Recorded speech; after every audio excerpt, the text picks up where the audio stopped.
You're listening to DJ Is on Radio Afro. Okay, ladies and gentlemen, thank you for sticking in there with us. You're listening to me, DJ Is, the Afro Beats Chief, live right now, Radio Afro Australia, celebrating 6 years on air, 107.9 FM, top station on your dial radio, fremantle.com. As I said before, if you missed any of our shows, any of our interviews, the podcasts, the mixes, just jump on the Mixcloud, mixcloud.com/Radio Afro. As we said in the past, and as it will always be, we love our exclusives. We love to talk to the people behind the big events and the big artists and hear about the big music that's coming out. Up next, we're going to be chatting to the lovely Shumi. She is the lady behind Face of Africa Australia. A competition that's been going on for the last couple of years, steadily growing, steadily gaining momentum. We're going to find out what's happening this year, what's making this year so special. And for those that don't know, we'll be finding out all about the competition, the organisation, and the magazine behind the whole thing. And you know, we're going to talk to the lady that knows everything about it, the founder, Shumi. Without further ado, I'd like to extend the red carpet. Welcome Shumi to Radio Afro Australia. Shumi, how you doing? I'm good, thanks. How are you? Yeah, really, really good. Thank you so much for making some time for us this evening. I know all the preparations are a bit hectic at the moment, ready for next weekend. Yes, it feels like the party has already started with all your beats. So yeah, okay. We're already in the mood. Thank really. you, thank you. So we'll get straight into it because I know that like time is precious for you right now. Tell us a bit about the Face of Africa Australia. The Face of Africa Australia is a platform to showcase creative talent within our community, but it's not limited to our community only. And we do this through fashion events that include a model search and a fashion design showcase, and also a magazine that we launched in 2015. And today we're actually quite excited because the layout for our second issue has been completed and it's gone into print, ready for the show next Saturday. Okay, that's perfect. Like you've already mentioned, there's 2 or 3 big things there. It must take up the whole year for you organizing all of that, right? Yes, it actually takes us up to 8 months. We started around February. We did the casting from about March, April. The magazine we started working on sometime in May. So it does take up the whole year, really. We're quite excited that it's almost coming to an end. Well done, you. We really appreciate the effort that you put into to showcase like our community, not just into Australia but into the world. Thank you. So, Shumi, tell us, how long has the event been going for? We launched Face of Africa Australia in 2013, and the event started officially in 2014 with the model search and the fashion design showcase. In 2015, we had a break so that we could launch the magazine. And this year, we've regrouped, bringing everything together. So it's going to be a massive show.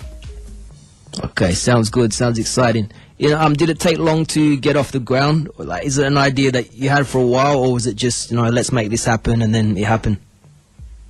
Well, kind of like both, because ideas come a lot of times, but sometimes you're not really sure what exactly you're going to do, especially if you're a person with a bit of creative. But I think once we did decide that we were going to do it, that's why we established it in 2013. But it took us about a whole year to decide what exactly we would do. So from the establishment in July 2013, it took us till September 2014 to actually have the first show. So It did take a while. Yeah, a lot of patience. Yes. Okay. And is it just yourself that organizes it, or do you share the burden with a board, or is there a group behind the project? I share the burden with the team. So this year, mainly, the people on the forefront, we have Yolanda, we have Nereus, we have Portia, we have Albert, and we have Yande, and I've been working on the magazine with Sakile, who's chief editor for the magazine. So, but then these are the people at the forefront. But the team, for me to name names, I would leave out people. So it's actually quite broader because we have volunteers. We have support.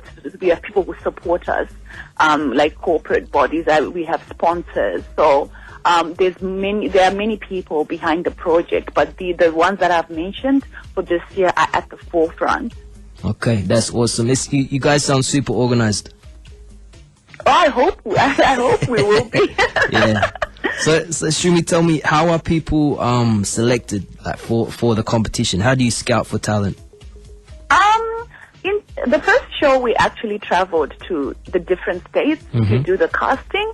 But moving forward, we have a casting call, and people submit their applications. Those who are interested to be part of the model search. So the responses are usually quite very good and competitive. So as we grow, we hope to be having a larger group of people, because I always say, when I'm talking to the models, I always say to them, look, this is a model search. It's not just about one winner, but it's also about integrating African models into the fashion industry. So we'll try and work with them going forward to talk about them, follow their journey, provide exposure until they get signed up by agencies in whichever state they're in. So we're quite excited, and I know that a lot of them are listening in. So shout out to you guys. Yeah. I know that next week is going to be a lot of excitement and pressure.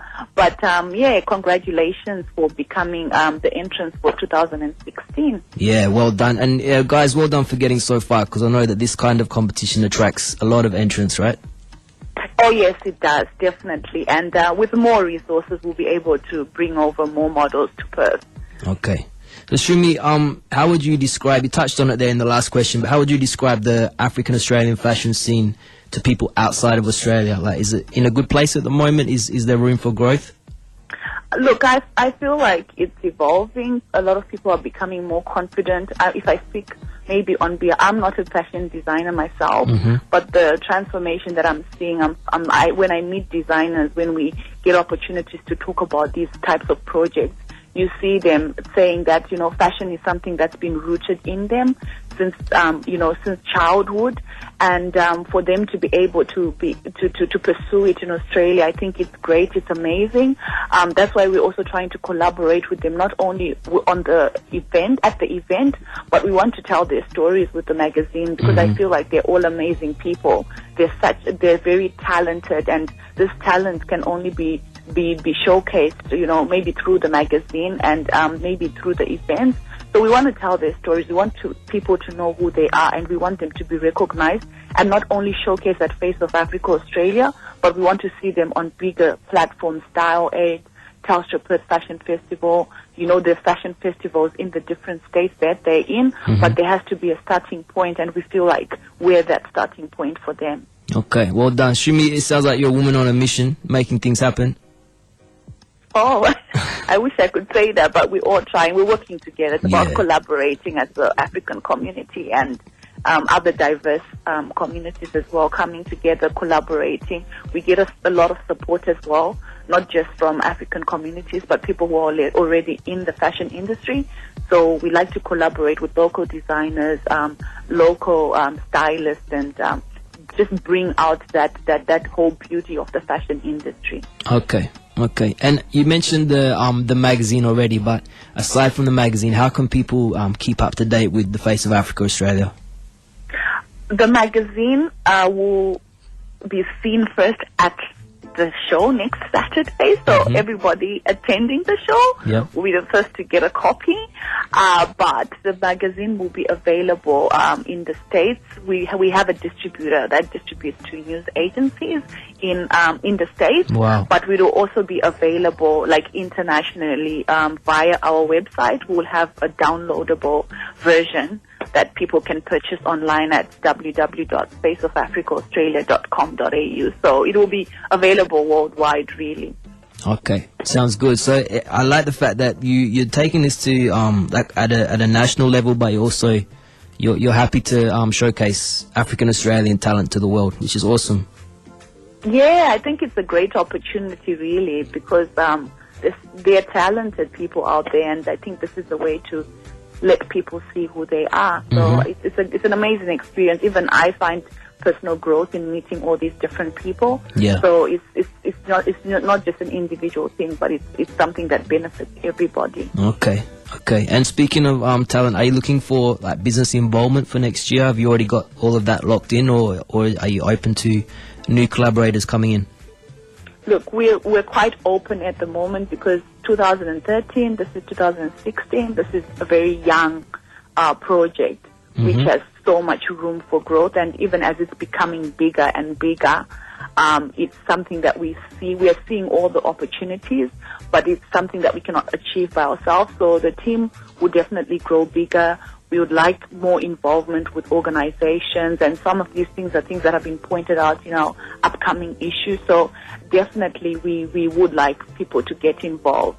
Okay, that sounds good. Shumi, we wish you all the best with the endeavors. It sounds like you've got a lot already under your belt, but you're someone that's looking into the future, someone that's dreaming of even bigger things. So we're happy to always support you. Thanks for giving us some time tonight. Oh, thanks for having us and allowing us to talk about the show, and we can't wait to see everybody next Saturday. And that's one thing, I know that I was focusing on the fashion, but it's not just about the fashion, because within this whole team, we're seeing from catering to makeup artists, to stylists, to entertainers, so all these are people within our community, and they all have something different to offer. So I think that's the beauty of it all, in that you're seeing all these things that are probably unusual, but are more in the creative arts, culture type of arena. So it's just an amazing experience to be able to come together and share it with everybody. Yeah, of course. Shumi, the big question probably on everybody's thinking right now is, are there any tickets left? Is it sold out yet? We do have standard tickets left, but they're running out very, very, very quickly. Okay. VIP tickets are sold out, and unfortunately everybody keeps asking for the VIP experience. But what I can assure you, if you're coming to the show, everybody is gonna have a VIP experience. You all have a complimentary magazine, and I think that's the icing really on the cake. So come to the show with the standard, with the VIP. You're all going to really have a great time at the show. We've got lots of models flying into Perth on Friday. The fashion designers from the different states as well are flying into Perth. And we do have some other guests who are coming along really to just be part of the show. So Perth, let's show our support to everybody arriving and show them that, we're really into the whole, we're really into supporting this community event. Okay, yeah, definitely. I love the fact that you're doing this here in Perth. Like, for a lot of people would have been, make it happen in Melbourne or Sydney, but, you've chosen Perth. That's where everything happens, like Melbourne, Sydney and all, but we're like, no, Perth, we're here. Yeah, so let's do it. Definitely, it's happening here in Perth. Everyone's coming here to Perth. Fashion City Melbourne is coming here to Perth. We've got models flying in from Sydney, Canberra, Adelaide. I'm hoping not to forget any. And in Melbourne, I think. Yeah. So they're coming from everywhere, and the designers are coming from Adelaide, Melbourne. So Perth, get ready for this big show. And Shumi, we've got so into the conversation, we've forgotten to mention the time and where it's happening. It's going to be on Saturday, the 5th of November, at Curtin Stadium, Kent Street, Bentley. Free parking, ample parking, so just put it in your GPS and we'll see you there. Okay, so all roads lead to Curtin Stadium next Saturday, Face of Africa next Australia. Saturday, yeah. Looking forward to see you there. I might put you on the mic and, do a bit of... Why not? Why not? As long as you don't put me on the catwalk, that's all right. Oh, you never know. Let's see what can happen. We definitely want to see more male presence, so you never know. Right. We're quite flexible. Okay, all good. All right, Shumi, thanks so much for making time for us tonight. And yeah, as I said before, we wish you all the best with this next week, getting ready for the big event on the weekend. Okay, thanks so much. Okay, see you later. Cheers.